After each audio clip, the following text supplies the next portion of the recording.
ready? John, thanks for being here. We are underway. Esther Mannheimer, our mayor, is not participating today. So the six of us, the remaining folks here on council will get away. Our task today is to do interviews now, to consider appointments to two places on the Tourism Development Authority, those both being seats for larger sized hospitality properties, lodging properties. We have two candidates, John Luckett and Himanshu Karveer. And John, welcome. Thank you for being here. The format we'll go through is, this is basically open format Q&A, 15 minutes total. We welcome an introductory statement by you. Please offer whatever you'd like there.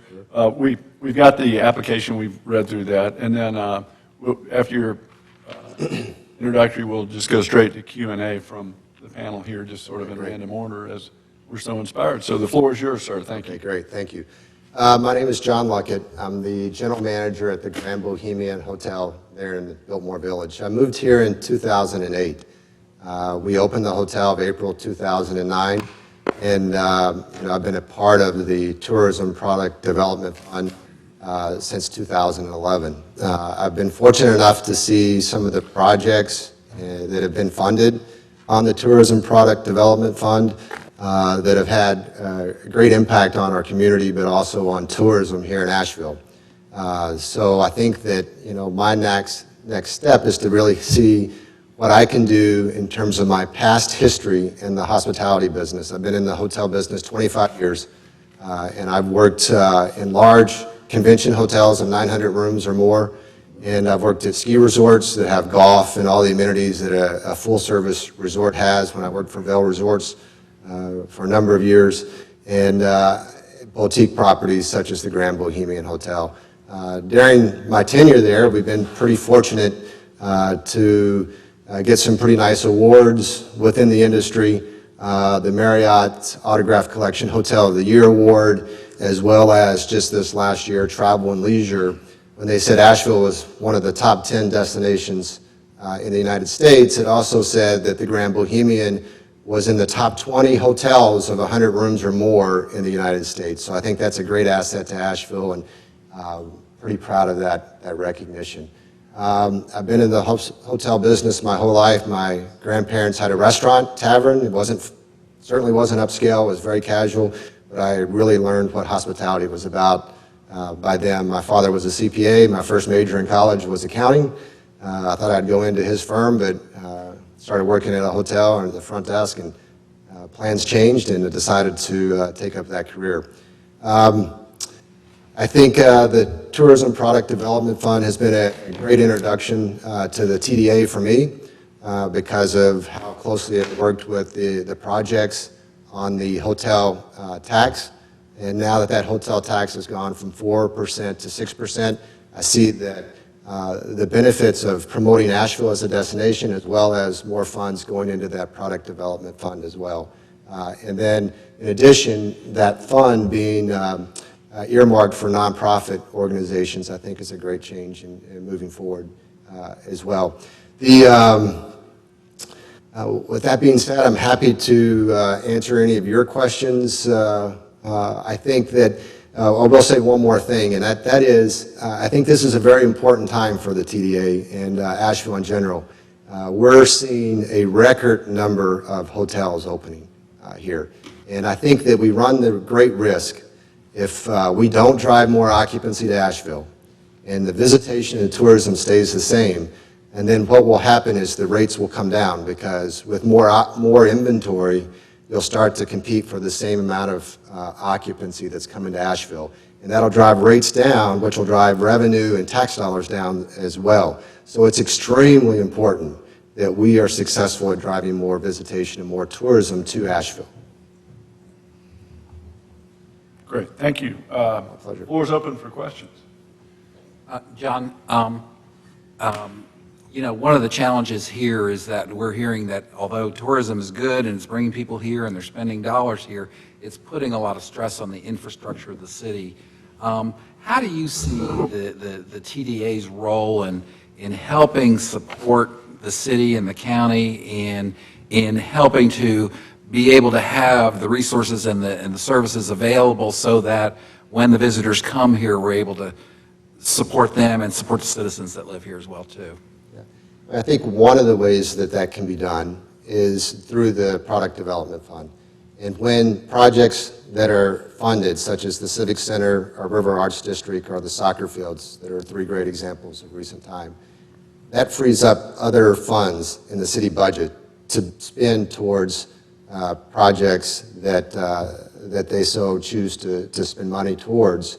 And with that fund increasing, starting next year, there'll be even more funds that can fund more projects that drive room nights to Asheville. And I think that as we continue to fund projects that have an impact on room nights, and most of those projects, they don't only impact occupancy or room nights to Asheville, a good majority, most of those projects impact the residents of Asheville. I mean, they have a big impact. And, you know, living here and raising my kids here, I see the value of that greatly. And I think that is at least one way that we'll fund. And then as tourism continues to pick up, so we're increasing the hotel tax, and we go out and market more to bring more tourism to Asheville, and that will create additional tax that will benefit, whether it goes in the Product Development Fund because of that 6% driving, you know, it's 6% on a current number now, but if that number goes up with tourism, then that's more money in that bucket that gets spread out evenly. And then, you know, of course, the hotels that are being developed certainly have a property tax as well. Great. Other questions? Gwen? I hear the math. I get all that. Would there ever be a time when it would be logical to say, okay, now the TDA has X amount of money, these funds have really been used to make sure that, you know, I understand about stabilizing the base hotels and, you know, maintaining that occupancy, et cetera.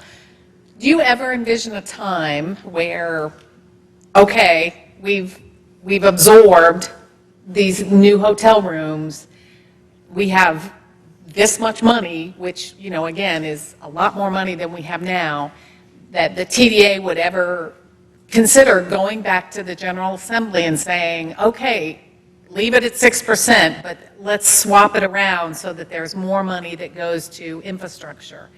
You know, once the industry got over their perceived hurdle that they needed to fill these new hotel rooms. Yeah, I think I understand what you're asking. It's a very difficult question to answer, right? Because you're a hypothetical question in the future. And I can tell you that I would certainly work in coordination with the TDA and the city and the county and do what's best for the community and tourism overall. And I think that if I understand your question correctly, that's a hard question to answer in the future of what that may look like. Just ask a clarifying question. I think I can I appreciate your willingness to serve on this board. I think that people who do this end up putting a lot of time into it and have a lot of responsibilities over there. And also your willingness to kind of go through this process is also something that I respect and appreciate. Thank you. To just follow up on Gwen's question, I think, put simply, it's will you advocate for a legislative change so that a committed portion of the occupancy tax will go to municipal needs?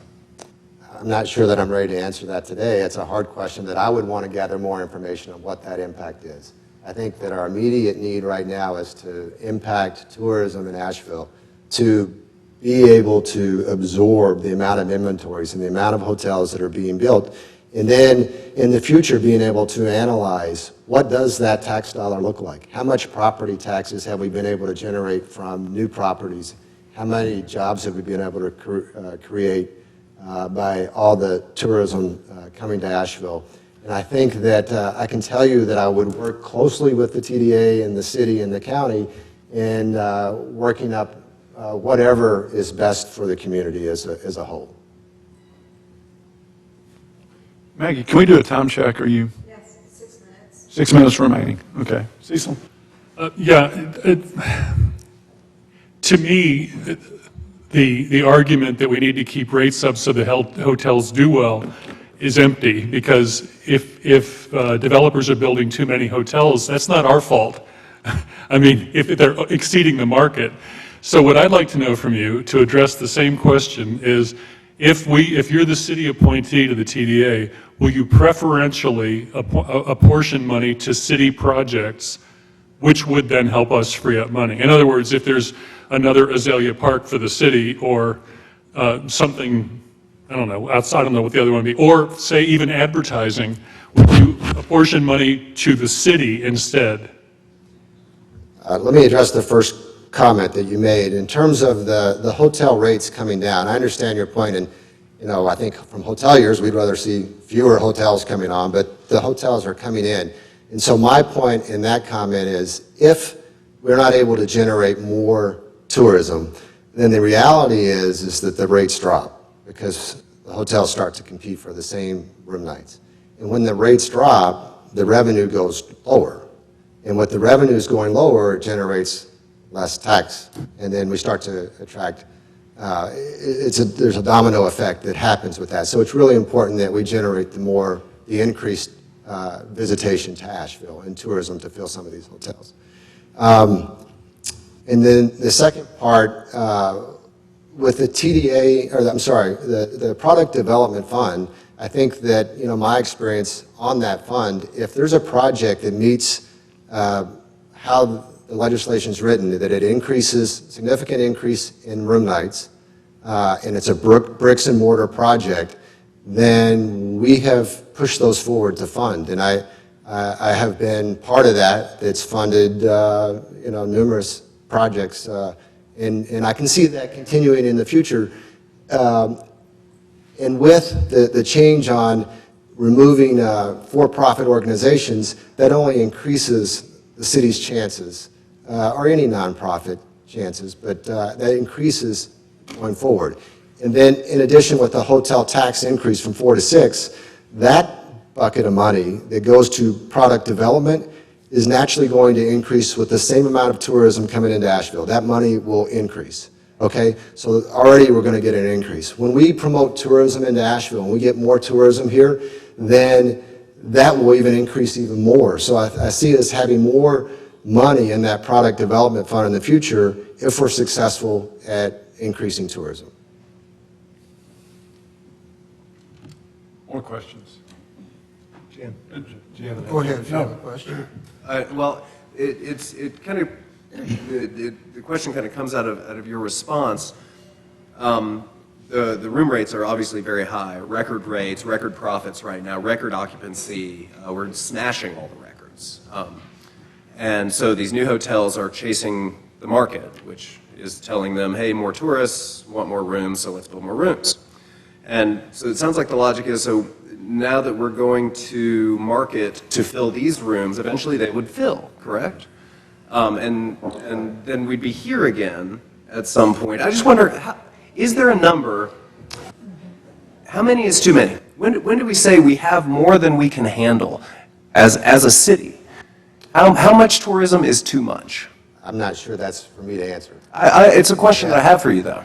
I understand, but I don't think that I can answer that. I would say that I don't know what is too much. I can tell you that, yes, we are doing well right now, and so is Charleston, so is Savannah, areas that we have other hotels located in those markets that are spending dollars to promote tourism. But I think that not every day, not every year will be a great year in the economy. We will have a slide in the economy at some point in the future. Now, is that 2 years, 3 years, 5 years from now? That's the million-dollar question. So to answer your question, at what point is too much?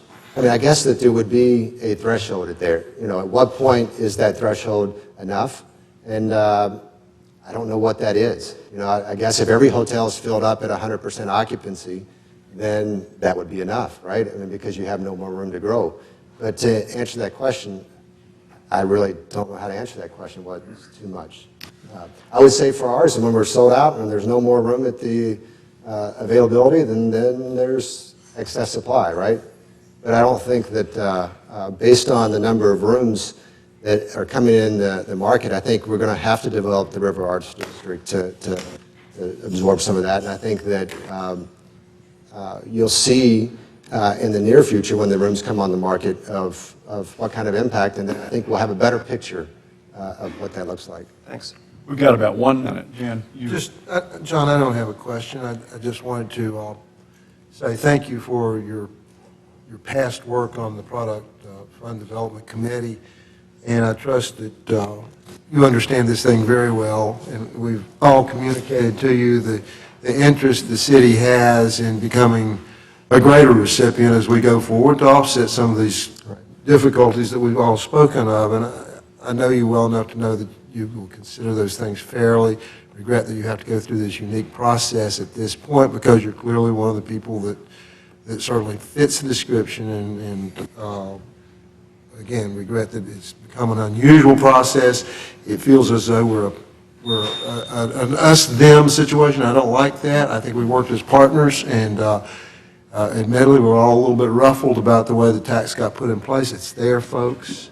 These folks have been good partners. I hope that you will be going forward. I will not be here to be part of that, but be assured that we are appreciative of what's been done before. And I see personally, as my statement to you guys, is that this has every opportunity of being a greater success. There'll be a greater opportunity to make a more defined and more distinct revenue stream as we go forward if we act as partners. If we come in here acting as though it's an us-them thing, that may not happen. So I would trust that you folks on this side of the table do the best you can to be partners with good partners and be the best citizens we can, and that you folks that are on the committee, on the authority, know that this community is part of what people come here for, and we trust that this revenue stream becomes more adequate as time goes by, and that we all work together. So thank you for being here. Jan, thank you for that. And I would just add, and since Himanshu, our next interviewee, is here, I would just say that I think on our side, we have not done as well as we could have to communicate with our appointees to the TDA to coordinate and sort of stay a little more ahead of the game. So while you're both here, I would just say, if we appoint one or the other or both of you to this, I would want to look forward to better coordination over time, perhaps routine get-togethers and so on, just to stay more in touch so that we're less apart over time. So with that, John, thank you so much. Thank you. Thank you Appreciate very it. much. Thank you. We have, looks like exactly 16 minutes before City Council begins and a 15-minute interview to fit in there. Himanshu Karveer, thank you for being here. Applicant number 2 we're interviewing today. And by the way, there are 4 applicants. Yuri Froba and Dennis Holsing are not here for interviews today. We will sort out in our dialogue later this evening in our decision-making what we might want to do as to appointments. But floor is yours. Provide any introductory statements you would like, and then the process will be open questions and answers from us from there. So, Good afternoon, and thank you for the opportunity.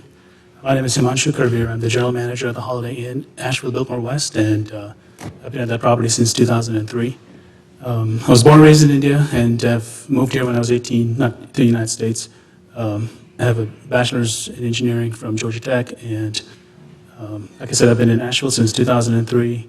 I really enjoy. I have a family. I raised my family right here, and really don't have much more to go with. If you have my resume, I'm very involved in the community, and I would love to have this opportunity to serve on the TDA.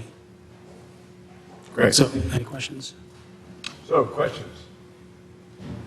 Well, thanks. Sure. And I know you were involved in a lot of those discussions when we were talking about the increase in the tax, and appreciate your understanding, Yes. probably more so than what I saw from some of the other members of your industry, of understanding the concerns the city has about this tax. Yes. So I'm going to ask the same question, hopefully a little more articulately than I did the previous candidate, and especially because there's a lot more people here. Okay, so we've increased the hotel tax Correct. to 6%. Correct. Of that additional 2%, another 0.5% is going to go to the fund. And one of the rationales of talking about why the increase in the tax was we have so many hotels coming on board that the concern of the industry, the people who are already here, was there's going to be so much more inventory and it may potentially hurt the base inventory that's here. You know, one can argue what the logic and whether that's good, bad, indifferent. Would you ever see a time where that tax has addressed that issue of making sure that that inventory gets used appropriately without, and the whole industry benefits from it, that at some point in time, that 6% and the allocation of the 6% would get readjusted? Sure. That more of the 6% would actually go to infrastructure projects or to the other funds? Would you ever, I mean, is there a level when you would want to come back and say, you know what, the industry doesn't need as much money for advertising? Sure. And before I answer that, I just want to say that like I said, I've been at that Holiday Inn since 2003, and I've seen, the Great Recession came by, and then I-40 was closed because of a rock slide. So I've felt all the negatives that you could ever feel at one property in succession. And really, the marketing efforts of the TDA and the CBB have really got me through those tough times. And as I see what's happening here right now, which is we hear about record occupancy, record ADRs, and that's a good thing, but when you look at Asheville or the county as markets, there's pockets, downtown, Biltmore, and east, west, south, and I consider myself west. And those pockets that are not city center, or as you go further away from the city center, take a long time to catch up. So, the high occupancy and ADRs that we hear about, those are averaged out over a whole bunch of properties. And so for me to actually see the impact, it's taken quite a bit of a long time, when compression happens, when downtown gets really full, and it kind of spreads out. Having said that, so when the discussion did come up about, all these new inventories coming in, mostly downtown, and it's spread out pretty evenly in the county, one of my concerns personally was, how's that going to affect me? How's that going to affect all the hotels that are in the west, south? And part of the reason why I was in that discussion with the city and the county and state was to make sure that we have enough funding to get more marketing, go to more markets, and make sure that we can sustain what we have started. So to answer your question, at some point, yes, I'm not sure when exactly, but at some point we will have again enough base of tourism and enough marketing done that I could potentially see more of the money going towards the product development fund, for example.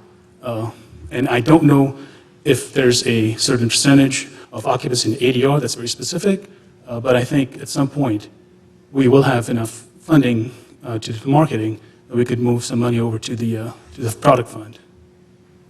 I like that. Answer your question? Okay. Thank you. Sooner rather Next than later. question. We'll make sure we move on efficiently. Okay, I can pose this one. As we discussed, talking to the last candidate, the only way under the current system that the TDA money benefits taxpayers in the city is when it funds projects like, for instance, helping out with the Civic Center or the Azalea Park, which then presumably could free up money for other projects. Instead of going directly, it sort of bumps money to other projects. If you're the city appointee to the TDA, would you preferentially consider city projects over other nonprofit projects that come before the TDA? Okay, so I have been on the Tourism Product Development Fund Committee for the last 6 or 7 funding cycles. I've lost count. We're in funding cycle currently right now, and John is as well with me. But having been on that and I've seen projects come from the city, and you know, I live in the city of Asheville, of course. I've seen projects come from the city that might not meet the criteria, and we have sent them back, saying, you know, we need to make some changes. But internally, we also realize that we need to be partners with the city and the county. And so we have, I say we, but the TDA really adopted policies that would address some of the issues that you're pointing out about funding municipal projects. Personally, if I am the city appointee to the TDA, I'm not sure if I'll still be in the TPDF or not, but I would make sure that as long as the criteria is met, that, you know, that we are looking at increasing the room nights, that funding is provided to the city and the county or any other municipality that comes forward. Also, during this tax increase, we also removed the clause that, you know, we only give money to nonprofits and municipalities. So that is going to free up more money as well to go towards projects. And as far as, for example, even in this funding cycle, there's quite a bit of money that has been asked from the city, either directly or through other entities, and we're working on it right now. So, Thank you. Gordon?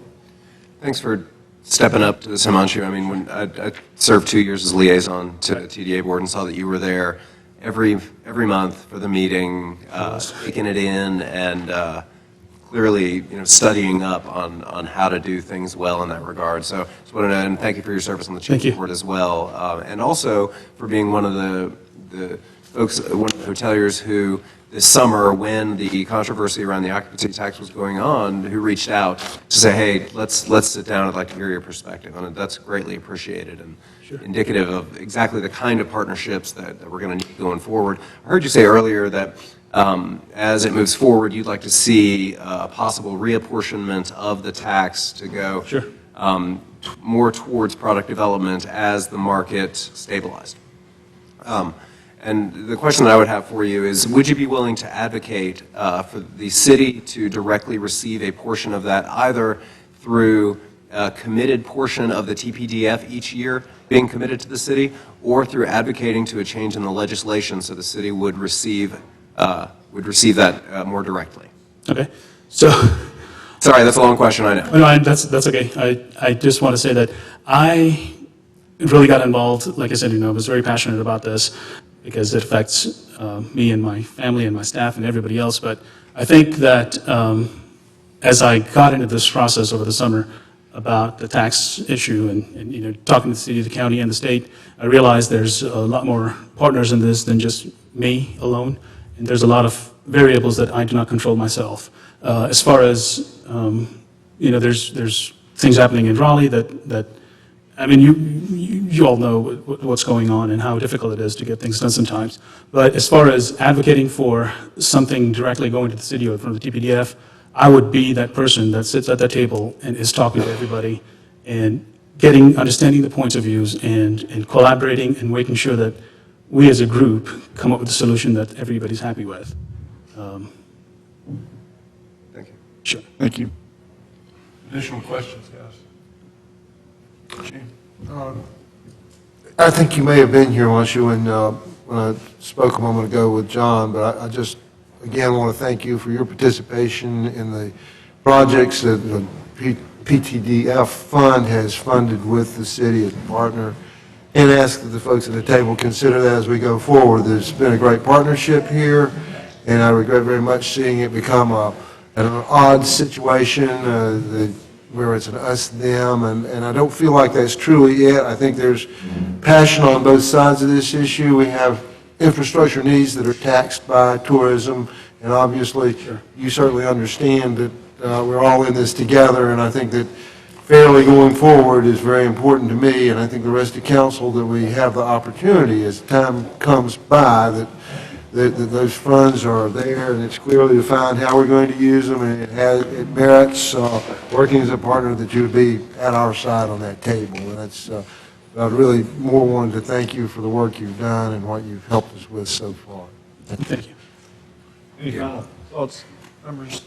Okay, great. Well, Himanshu, thank you so much. We're scheduled to review these applications and process toward a decision toward the end of tonight's council session, and so stay tuned for that. Maggie Burleson, the city clerk, can keep you posted tomorrow morning or later. We'll be on TV, probably in the newspaper as Or you well. can stay. Is that? Or you can stay. Yeah, or you can stay. Or you could stay. Yeah, So with that, we're gonna wrap up these interviews. For the folks that have walked in the room, you're not late to a meeting. This was a pre-scheduled set of interviews that precede our council session, which will start in approximately 4 minutes. So we're gonna take a 4-minute break before we convene the regular council session, and Mayor Mannheimer will join us for that. Thank you. thank you. Gentlemen. For your Thank you. time today. Thank you.